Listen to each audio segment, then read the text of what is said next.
Hey guys, so today we have a behind the scenes video. I'm going to be breaking down every shot and every aspect of my new Mandalorian brick film, from fight scenes to practical lighting to effects, all that stuff. You guys really liked the last video. Actually, it has 120,000 views already, and it's been 2 weeks, not even 2 weeks yet, but yeah, it was made in 2 days consecutively. There was no masking or visual effects simply because I didn't have time, so I'm excited to show you guys how I get around things like flying objects and blasters without actually having to do any post-production effects. But yeah, so we're going to start from the very beginning of the process. So when I first got this set, the Tatooine, Trouble on Tatooine set, I really liked it and I really wanted to make a video with it. So I started thinking of ideas, and I decided that I would just do a Mandalorian saving the Tusken Raider from some, I guess, a little gang that was raiding his hut. And if I actually open up the beat sheet, it's right here. So for videos like this, I don't do a full script. It's just because it's very short and it's an action scene, so instead I do a beat sheet. But yeah, I break down the opening shot, scenes, stuff that I want to happen, and then once I know kind of what I want to happen, that's when I start building the set.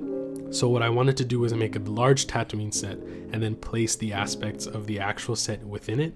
So I do some research, I look at photos of Tatooine, then I look at Lego mocks people have made and the kind of designs they use and strategies to build the hills, and I saw a lot of people doing sloping with the bricks, like not natural sloping, but that janky stair looking slope. So after the research is done, as you can see, I start building, I lay down the base plates. It's very good to think about what you want to happen, because when you're building a set, you need to take into consideration accessibility, where you're going to put the camera, the angles you want to get. It's also a very good idea to have your camera on the set while you're set building, because a lot of things look different in your eye and while you're building it, and then when you put a camera in front of it, since everything is so small and macro, it looks very different. The hills in the back that I'm building, I wanted them to be in camera but not too high so that you couldn't see the sky, the blue sky.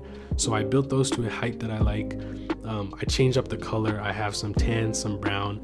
The hills in the back get a bit rockier on one side of the set, and then I just placed things like a ladder and just some more stuff to fill the set and make it not feel too empty, but also leaving a bunch of space for action, because this is an action brick film, so I'm gonna need all the space I can get.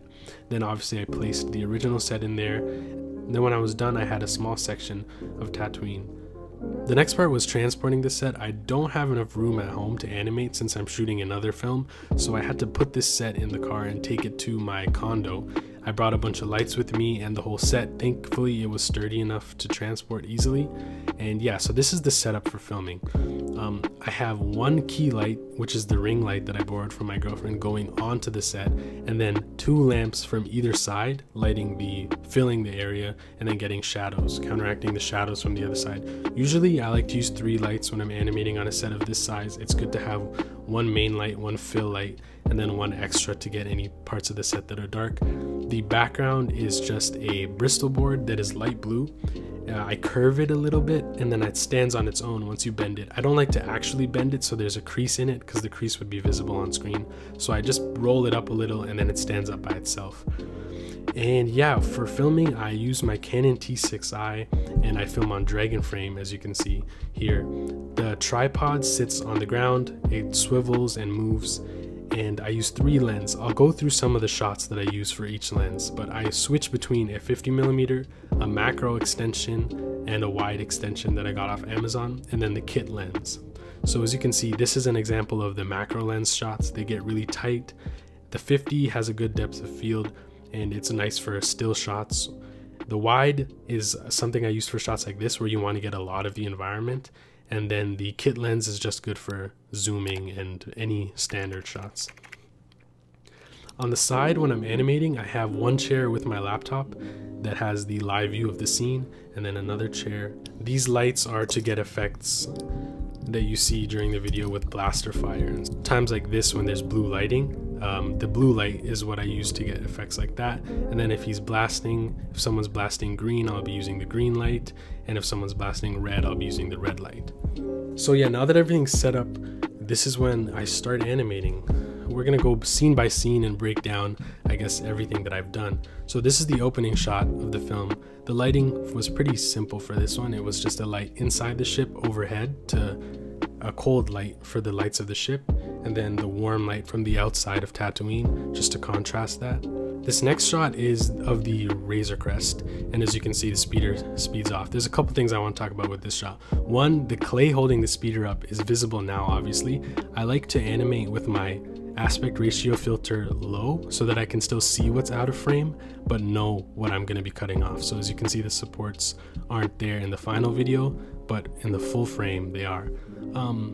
The two lights in the background are practical. Those are supposed to be the Sons of Tatooine, and as you can see, that's just two lamps behind it so that they kind of bleed through and create this effect. But yeah, then when the speeder speeds off, I like to do a lot of practical motion blur because I think it looks a lot better when you're moving the actual things in front of camera. So once the front of the speeder gets out of the camera, I actually just shake it in the direction it's going and then take the picture while I'm shaking it to create that sort of natural blur. And I think it helps sell the action a bit better. The next scene was done on a glass table, so the speeder's held in place with clay and then just shaking it a bit, moving Baby Yoda's head, as well as the pieces behind are just flying by to make it look like the speeder's going fast. So that's just alternating between a bunch of rocks and then again shaking the speeder as it leaves frame. So for the first smack, you can see there's a brick there. That's sort of a smear effect that I like to do. And then a shake frame. A shake frame or a motion blur frame really helps sell a lot of actions because the Lego figures are very small and their hands don't ball into fists. When you're doing punches or kicks, a shake with the camera can really help emphasize the hit. So when he makes contact here, the whole frame shakes, and that's me actually shaking the camera a little while I'm taking the picture. And then when he falls, his arms bend backwards for one frame just to sort of sell the impact. And then we pan up to him kicking some bricks over the fire, and as you can see, the fire goes away with some studs. For big camera jumps like this, it's very good to have a blur frame because it covers up the amount of distance that you actually jump. So again, just shaking the camera as you're panning. It might take a couple tries, but that helps to sell the big move. And then the blast is just a red stud with red lighting to help sell the effect. And I wanted to make the setup for this scene very fast just because I didn't want to take too much time getting into the action because it is an action brick film. This shot I think turned out really nice with everyone moving. As you can see, the horned dude is reloading his gun there. Just trying to get different actions when you do wide shots so not everybody is walking. So then when cutting back between these two shots, obviously they're the same. That's just called a shot reverse shot, where you film one and then you film the other and then you just insert the parts you need. So these were with the macro lens facing up and down. And then as you can see frame by frame here, first we get the light on him to insinuate that the bullet is coming. Then that is a great piece that is translucent red stuck to his head, and then the next frame his head is gone, there's the clay, and then we can gradually see blood kind of drooping out of his head. So for this frame, this is how I do masking without doing masking.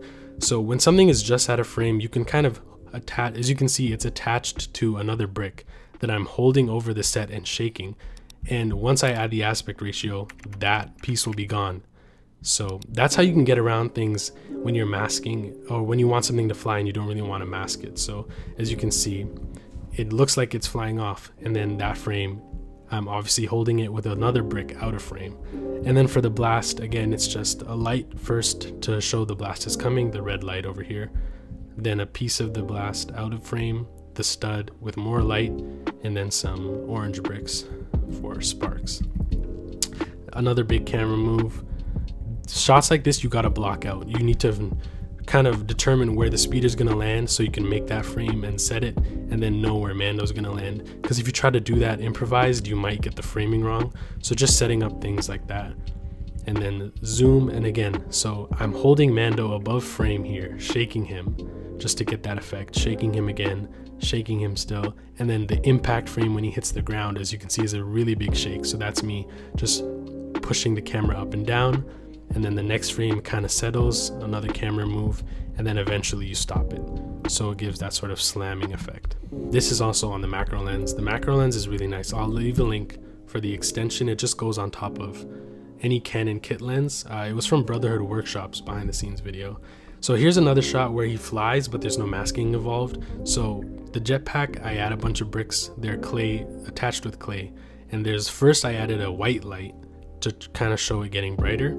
The next frame is longer bricks and a red light, and then he's in the air. So as you can see at the top, if we take away the aspect ratio, he's attached to a brick and he's being shaken above frame to sort of give that effect. And at this point I'm still keeping the red light on him as well, because the red light hitting the translucent bricks kind of gives that glowy effect. And when he lands, as you can see, it's the same shake. He's still attached to a brick there, but then when he lands, the big jump from the land covered with a camera move. And then as you can see, this guy shoots him. We got the stud and the red light, then the blast on the side of his head. This is a great piece again. And then the blast is all the way over here at the end. If you do things like this, you never really have to mask it because it's attached to the gun, then it's attached to his head, and then it's already over here where you can hold it off frame. And yeah, so now we get into the action scene. I like to hit beats for action when I write the beat sheet, just because it's good to have a general idea of what you're going to be doing, but also improvising is good as well. I actually record videos sometimes of myself acting out the scenes if I don't want to storyboard it or write it down. Maybe I don't think I can describe it as well when I'm writing it, so sometimes I'll act it out. Okay, that's enough of that, but I can reference back to the video. Just planning out how each person is going to get taken down in an original way, like one guy getting his horn ripped off and stabbed, just trying to make each death and action different, because you don't want Mando just blasting everyone or just knocking everybody out. So the first thing I wanted to do was kind of a long shot where I didn't cut the camera. So he lands and he bumps this guy back with his jetpack, and then again the impact frame has a blur. Blur can also cover really big motions, because in between these 3 frames he does move a lot, so a big motion like that can be covered with a camera move. And then a blast here with red light, that is a bunch of studs that are piled up and attached in the background to the hut, so it's kind of forced perspective. They're tacked onto the hut to make it look like they're in midair.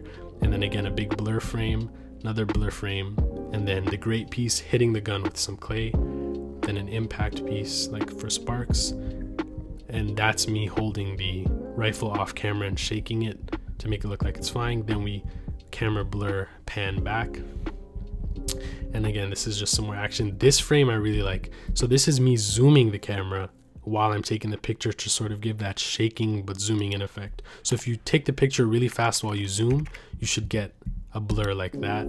Then he hits that, he hits the hut, a lot of clay to help the arms, the out of socket movement. Then back to this, and we have the blue light on the jetpack just to help the zapping with the electricity.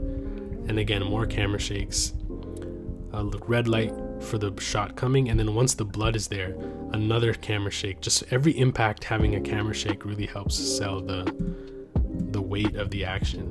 When he stabs him, as you can see, the frame lifts again and gets a bit shaky, then settles. Another thing I like to do when recording action scenes is when you have more than one person fighting, it's really smart to still block the scene and place your figures in positions where they're doing things when they're not in camera, because a lot of fight scenes with a bunch of people, you get lost and the audience might feel like, oh, this person hasn't attacked in a while. It kind of feels weird, they're attacking one at a time. So if you keep track of what the characters are doing off screen, you can visually see, okay, this dude hasn't done something in a while, this guy should be doing something, and it helps you keep track of all the characters.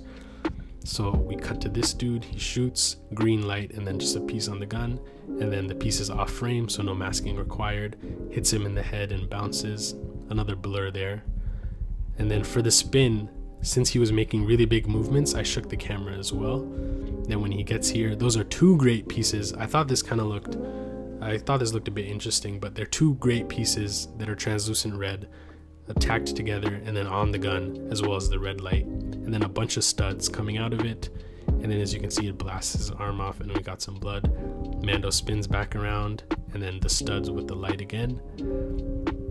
And then when this guy gets hit, first there's the light, and then some clay to show the blood, as well as the gun being lifted off frame, blurred again. So just finding creative ways for everyone to die, I find, makes for a more interesting video. So about here, I wanted Mando to stop using his gun, because I think shooting all your enemies is kind of a boring way to get the video across. So his gun gets hit, and then he shoots the wire that grapples this guy. So I wanted to break down the wire. First, it's this piece. Obviously there's a camera blur to cover up the bricks a bit, and it's that sort of wrench piece. Then it's a spear that I shake in front of him, as well as another shot where I shake the spear less so it appears more evident. Then a big camera jump with blur. There's the spear attached to the hut. Then we cut a really big jump to the wire wrapping around him, and then it's this sort of smaller wire. Again, since I'm blocking these characters off screen, I've realized this guy hasn't attacked in a while. He comes up behind him, grabs him, and this is the really high kick. I really like this shot. And as you can see, there's clay on the floor that is supporting them. There's all that clay, but once you add the aspect ratio, it goes away. So it's good to just have this faint so you can see what's going to make the final image.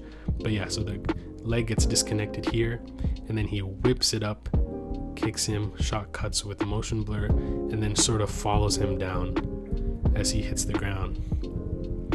When he grabs the horn, I zoomed out, and then when you have something breaking, these two shots are a really big jump, but again, just covering it with some camera blur, and the blood obviously sort of sells the grabbing. So then he grabs it, switch angles to the overhead, have some camera movement to build the momentum, and then on the impact frame, again having a blur as well as the blood flying. And that's me holding the blood off camera as well, shaking it a bit shot, and then there's the clay just coming out. And I really liked this shot as well, having it come down his face a bit. And then in the background, you can see the other bad guy is moving, and he hears that, which prompts him to finish him off. He moves his head back, then you get a motion blur to start the impact, and then as he hits, there's another blur, and then there's this big jump with all the eyes coming out and the clay sort of giving them trajectory. Again, no masking needed as long as you have the pieces on the clay. When you're doing actions, you can disguise a really big action by easing it in and out at the beginning and start. So something like this, where you think you'd have to take a lot of time animating the clay getting settled, if you do really big jumps, once you get to the end, just having those few frames where it moves very little really sells the movement. So having easing in and out at the top and end of shots really helps sell big movements. If you're not shooting at a really fast frame rate and you want to communicate a big move, having easing will help that a lot. And yeah, the spinning of the knife, as you can see what I mean about big movements, the knife obviously makes big jumps in these frames, but then once it gets to the end, it starts moving a little. So when you play it in sequence, zoom, again, the zoom blur, so just blurring, shaking the camera and taking the photo as you're zooming, and the cape comes into frame, goes to black, and then we cut to a macro shot of him stabbing it, cutting to the wide. So Mando is actually behind him for this frame, but he's not behind him in these frames. So I drop him in there, and then he turns around. Again, just some slight camera moves for the big actions. And then when he cuts his neck, as you can see, the clay is there, as well as a camera move and a blur to sell the effect. Even just shaking the set will do it at this point. So you got that impact frame, and then using the clay to also ease the move. Because if the movement of the figure is abrupt, the clay or surroundings easing will help sell the movement better. So even though he hits the ground and doesn't really ease into the hit, the clay going down smoothly and then settling helps to sell that movement and make it seem a little more smooth. Then this guy is the last dude. It's really hard to do shaking in stop motion sometimes because it either comes across as jittery or shaking. So just moving him a little bit frame by frame, not too much. So not moving him back and forth between two positions, because that would look a little too weird, but just moving him enough so that the shaking registers. As you can see, he'll move in one direction and then kind of ease in that direction, but then go back to the other direction. So not just one frame between two spots. And then of course cutting back and forth between everyone. And then to sort of build tension, each of these frames holds for a shorter amount of time. Like the first dead guy is on screen for a second, the next guy is on screen for maybe 0.8 seconds, 0.7, just to build tension as it gets closer to the, I guess, climax, but not really. As you can see for the bullet here, so the first frame is like that. We got the red light to emphasize the blast, and then the grates on top of the gun. And then this shot again is forced perspective. The studs are on the hut in the back, and then it hits Mando. We got the red light, shake Mando a little bit, the stud, and then this is the big jump where the studs are shaking in the air. That's a stack of studs that I'm holding off camera. And yeah, that's basically it for the main contents of this scene. Just, I like getting creative with fight scenes again. Try to find creative ways to have every enemy die and have them feel different. So if someone gets shot, another dude can get knocked out, another dude can get his arm broken. It's just nice to not be so repetitive with your deaths. And then again, keeping track of where everybody is off camera, just so that your fight scenes don't feel too empty and it doesn't feel like one opponent is running at the good guy at a time, because that sometimes feels a bit weird. And yeah, once I'm done shooting on Dragon Frame, I kind of edit within Dragon Frame and trim frames here and there to make things flow better, but then I take it into Premiere and I cut it a little easier. For sound effects, I usually just download sound effects off YouTube.